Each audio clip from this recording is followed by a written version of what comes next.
Death Club.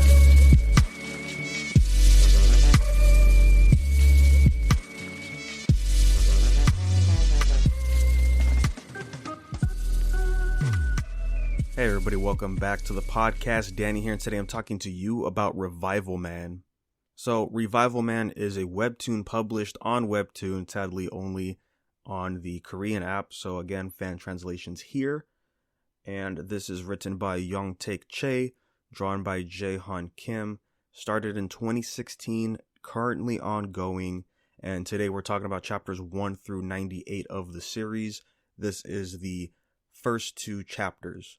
So this involves our main character, Seo Kwon, who is a rather rebellious person in life. He is not a fan of bullies or people that take advantage of in more ways than just physical. Talk about like corporate stuff and many other things.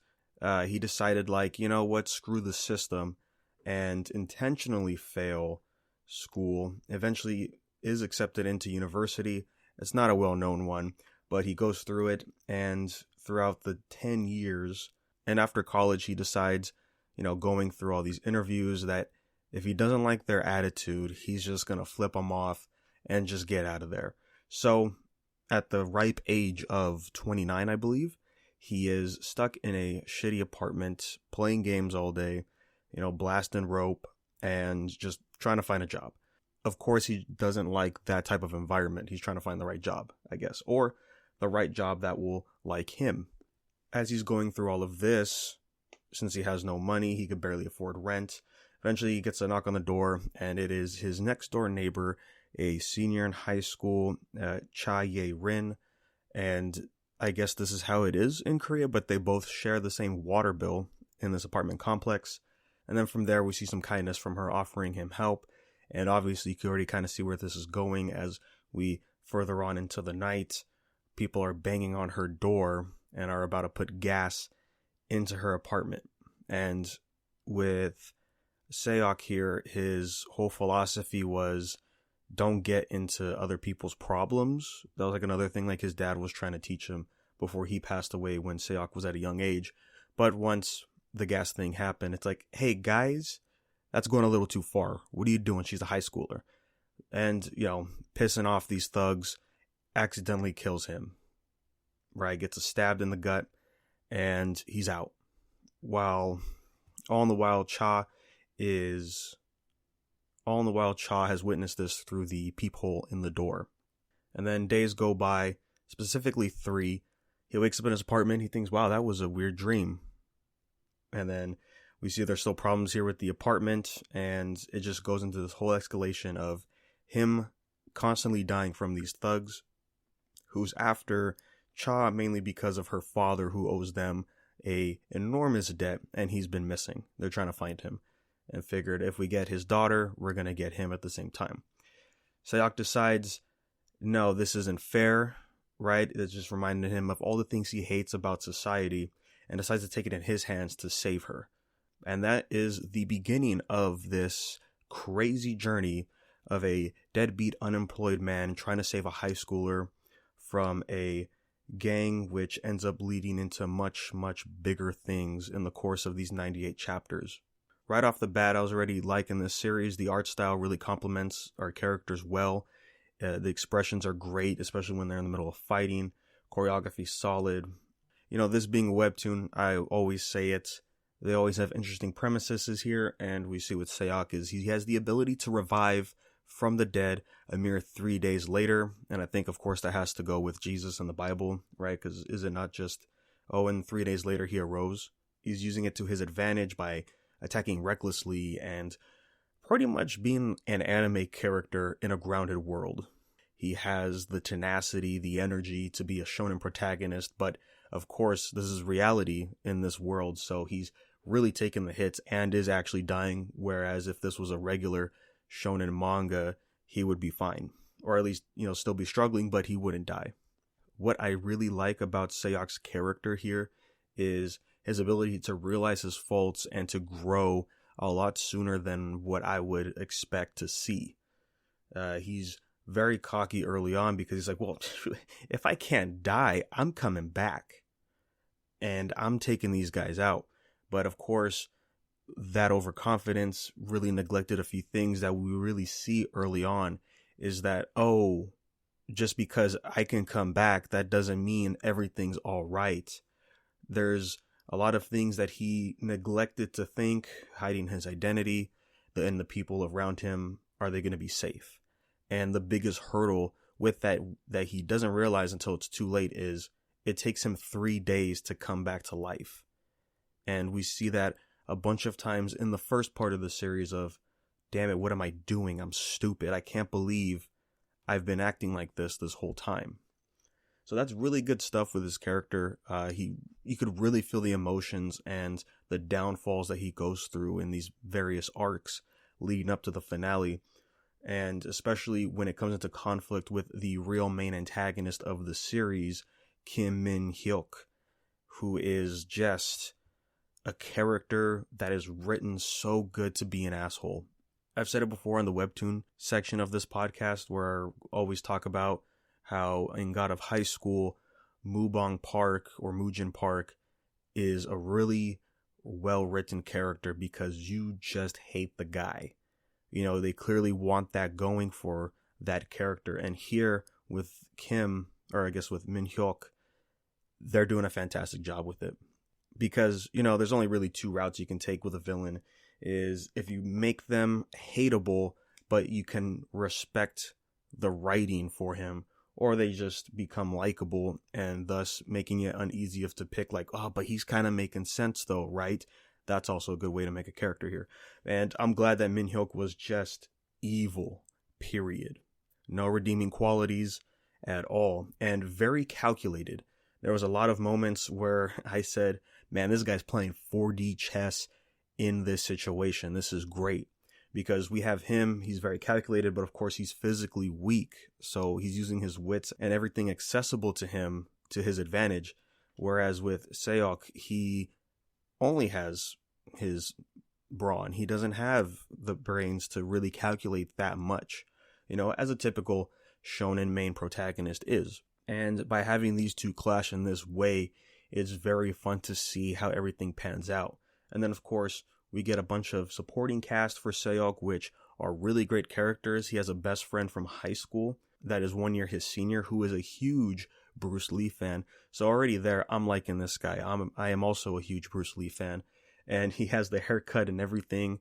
And early on in the webtoon, as you know, they tend to be pretty comedic in the beginning. And he would draw this guy very plain Bruce Lee expressions, and just the way he would shout and all in the first time he fought was really fun. They really take care of their supporting cast, because later down the line, when things get really serious and we see characters like Seok's best friend, who's the Bruce Lee fan, where it's way over his head, but the way he is and his understanding of the situation makes so much sense. It's great.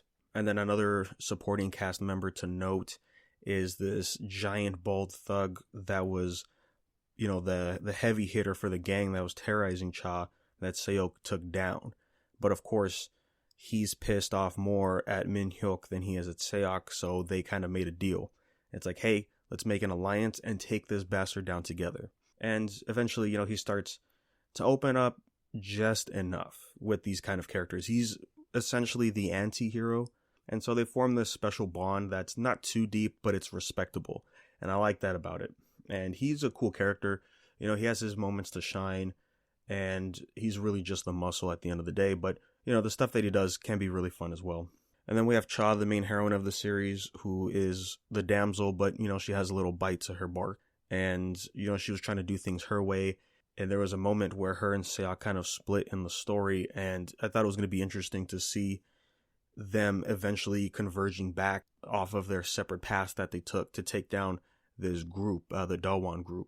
It's a bumpy road, and eventually they do come back together. And just when we're finally at an ease point, it's like, nope, you got to come right back to the series as things get even heavier, and they're just clashing, and everything just building up to the finale was really great. A lot of fantastic action pieces, some one-on-one fights. There was a couple rematches that were really cool to see. I was just loving it. I didn't want to put it down.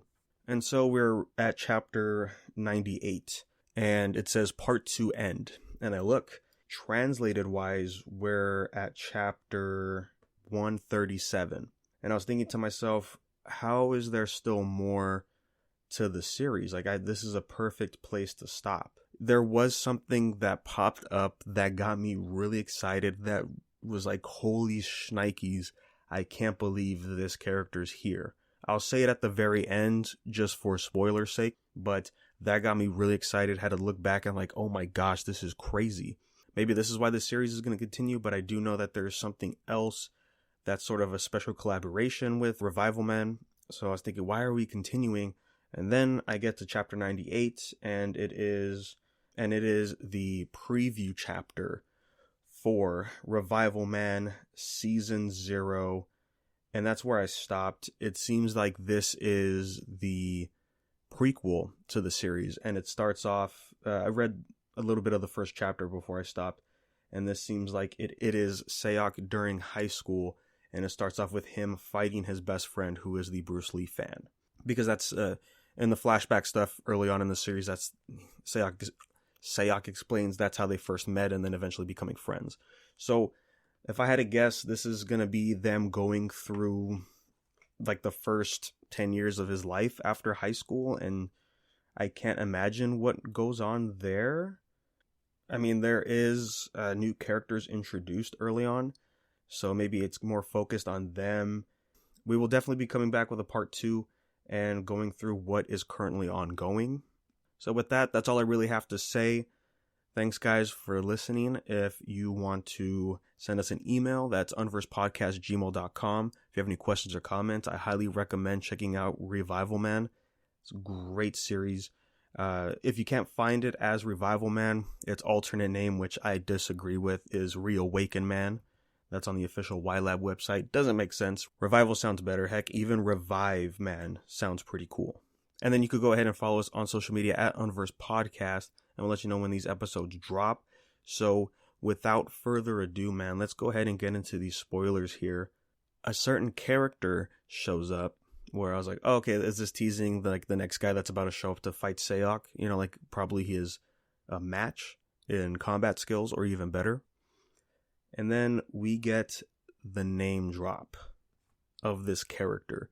And then it all clicked because I looked at the hair color and I was like, dude, no way. We're really doing this right now. This is crazy. And it's none other than our boy, Min Jung-woo, aka Terror Man. This threw me off. I was not expecting to see this. I was like, holy shnikes. This is it. This is the start of the crossover stuff we're finally seeing in this universe.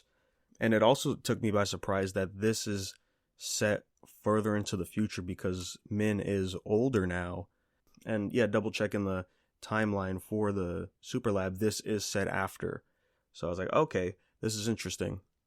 And we don't get a face reveal. We kind of just get one of those moments where, oh, he's here. And then towards the last chapter, he has an ability where if he sees something that is a potential threat or disaster, it highlights in purple. And Seok's whole body is purple. And he's like, that ability is way too dangerous. That sounds like that is leading up to the crossover thing that they did, which was Terror Man versus Revival Man. We're definitely going to be talking about that after I catch up to Revival Man. But my only problem with it is Terror Man's not even there yet. And I was thinking too, like, I guess because this is all AU stuff, just a little what if story, but with Min showing up in here, it makes me think like, oh no, so this is the eventual lead up of Terror Man. This is post Revival Man. I'm interested into seeing how they're portraying Min in the crossover because it feels like one of those things when he was teased in Revival Man that they're just going off of whatever Min was doing as Terror Man at the moment that chapter came out. And with the time skip, there was essentially upgrades into his look. And I know that does pop up at some point as well with the next series we're going to be talking about, which is Distant Sky. Not to get into too much detail there, but they also do something where it's like, this feels like it's outdated. And that's why I am curious to see why they wanted to do this fight now. Now that is all for today, guys. Thank you again for listening, and I'll see you for part 2 of Revival Man.